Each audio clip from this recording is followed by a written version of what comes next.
आदरणीय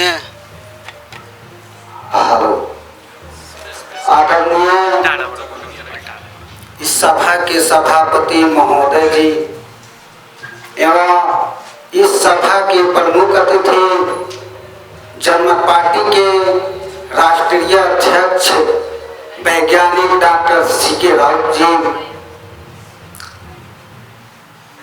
तथा विशिष्ट अतिथि के रूप में मध्य प्रदेश के पूर्व राज्य मंत्री मास्टर संजय यादव जी, जनमत पार्टी के कोषाध्यक्ष सूर्यदेव नारायण यादव जी, जनमत पार्टी के केंद्रीय प्रवक्ता शरद सिंह यादव जी एवं भारतीय संगठन डॉक्टर जनमत संघ के राष्ट्रीय अध्यक्ष सी.के. सिंह जी लगायत यहाँ पर उपस्थित संपूर्ण स्वराज्य मित्रगण में, नेतागण में, कार्यकर्तागण में और लगायत यहाँ पर उपस्थित संपूर्ण आदरणीय हमार कलाकार भाइयों में हम राइटर आर.के. राउत, जय स्वराज, जय जनमत, जय मधेश। एक बार जोर से मधेश माता की नाम पे जयकारा हो जाए। मधेश माता की, मधेश माता की जय, मधेश जय, मधेश जय नेपाल। धन्यवाद। आदरणीय जन समुदाय, हम सांस्कृतिक जनमत संघ के पूर्व अध्यक्ष आप सब में पुनः एक बार प्रणाम। जय मधेश, जय स्वराज। आदरणीय जन समुदाय, सांस्कृतिक जनमत संघ क्या है? सांस्कृतिक जनमत संघ का मिशन क्या है? इसका लक्ष्य क्या है? इसका उद्देश्य क्या है? आदरणीय कलाकार मित्रगण, सांस्कृतिक जनमत संघ का मेन उद्देश्य है, इनका मेन मिशन है, जो नेपाल में जो कलाकार भाई लोग जो बहुत सारा कला से निपुण है, फिर भी उनको ये नेपाल गढ़ में नेपाली कलाकार का कोई दर्जा नहीं देता है। कोई कलाकार का यहाँ पर इस गवर्नमेंट में कलाकार का कोई भविष्य नहीं है, जबकि सांस्कृतिक बहुत ही बड़ा धन होता है। इस देश का सांस्कृतिक धन होता है, उसको जुटाना पड़ता है।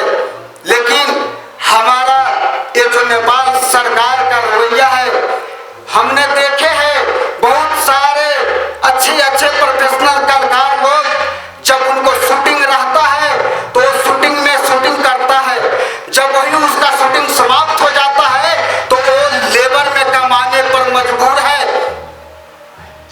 तो सांस्कृतिक जनमत संघ एक जनमत पार्टी की भातृ संगठन है। जैसे भगवान विष्णु का 12 हाथ था, वैसे ही इस जनमत पार्टी का जन्म हुआ है। इस देश को समृद्ध बनाने हेतु, इस देश को परिवर्तन करने हेतु, तो इनका मेन उद्देश्य है, यदि हमें इस देश को परिवर्तन देना है, यदि सुंदर बनाना है, तो हर क्षेत्र में हमें विकास करना पड़ेगा।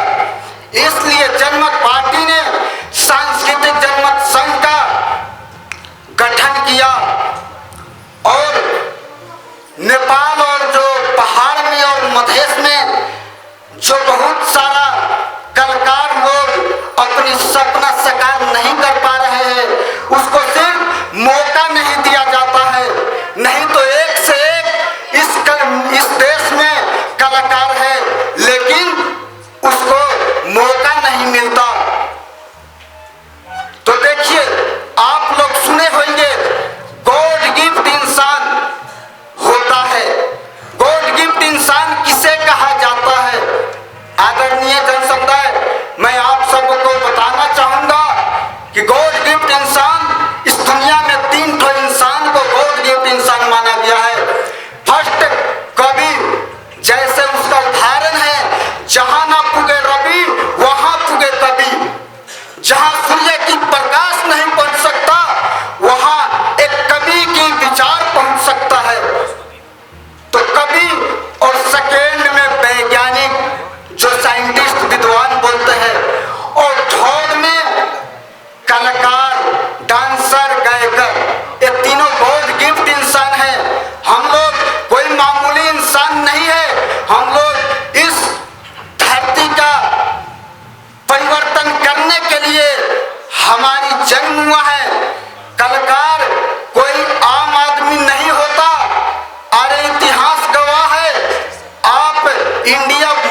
मुकाम पर पहुंचाया अटल बिहारी वाजपेयी ने। आपको अभी फिलहाल देखने को मिलेगा एक कवि का कमाल, जो दिल्ली में अन्ना हजारे का शिष्य और केजरीवाल तीन ठो स्टेट में अपना सरकार बना चुकी है। कवि में वो पावर होता है, कवि की लेख में वो पावर होता है जो उसकी लेख से संविधान का इतिहास पलट सकता है। लेकिन हमारी भविष्य क्या है? हम कलकार का कोई भविष्य है इस देश में? नहीं है। इसलिए हम लोग गॉड गिफ्ट इंसान हैं। हम लोग अपने आप को अन्यथा किसी आम आदमी से तुलना ना करें। हम लोग के ऊपर बहुत बड़ा जिम्मेवारी सौंपा गया है।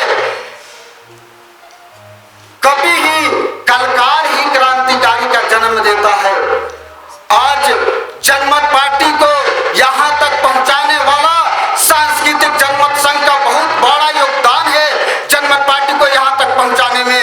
जबकि स्वतंत्र मधेश गठबंधन की काल में डॉक्टर C.K. राउत ने जेल में था, उनका मिशन को कौन फैलाया? सांस्कृतिक जनमत संघ का अध्यक्ष राइटर R.K. राउत ने, राजकुमार त्यागी ने, राइटर सचिन पटेल ने। हम लोगों ने गठबंधन काल से ही करीब 2070 साल से ही सांस्कृतिक क्रांति करती आए हैं और हमारी क्रांति का फल मुझे स्वरूप मिला है। वो 110% आप लोगों की आपने आगे सच है। सांस्कृतिक जनमत संघ में वो करके दिखाया जो 2 नंबर क्षेत्र में 12 में जनमत का नामो निशान नहीं था।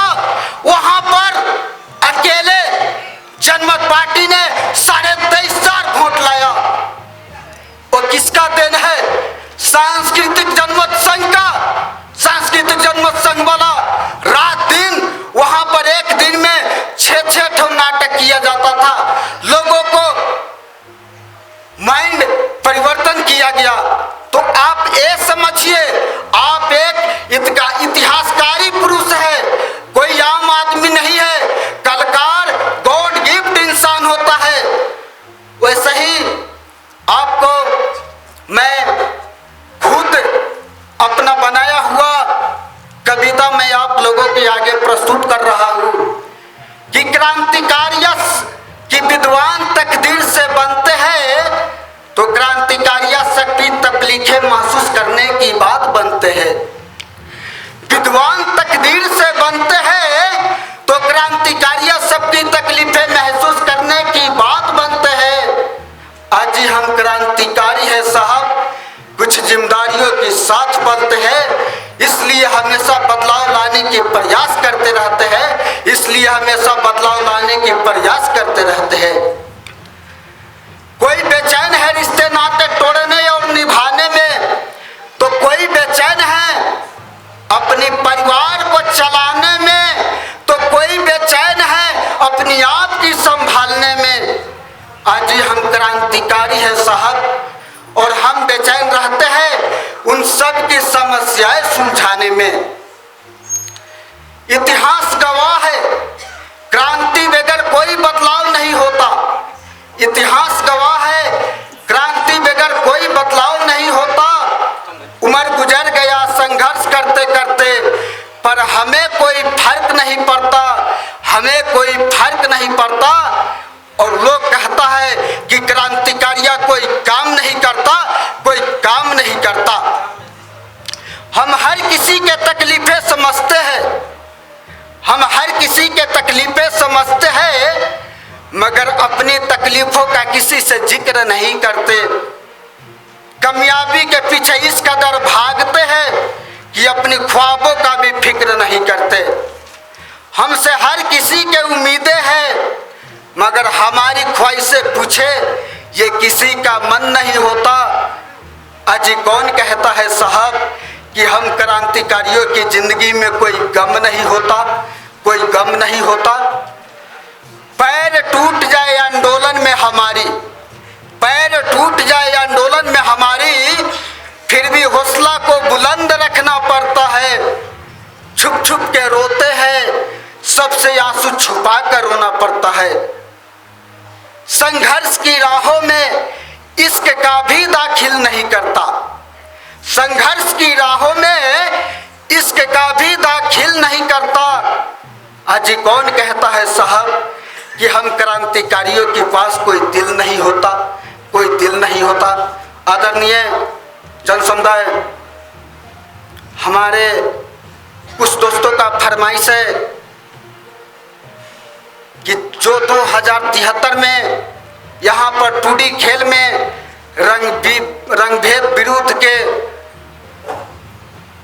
दिवस मनाया गया था, उसमें एक गीत गाया गया था, चला चला मधेसी भाई रंगभेदी दिवस मनाई आई। वो गीत को हम आप लोगों को थोड़ा प्रस्तुत करना चाहेंगे, जिसमें गायिका तेनुजा चौरसिया जी भी है।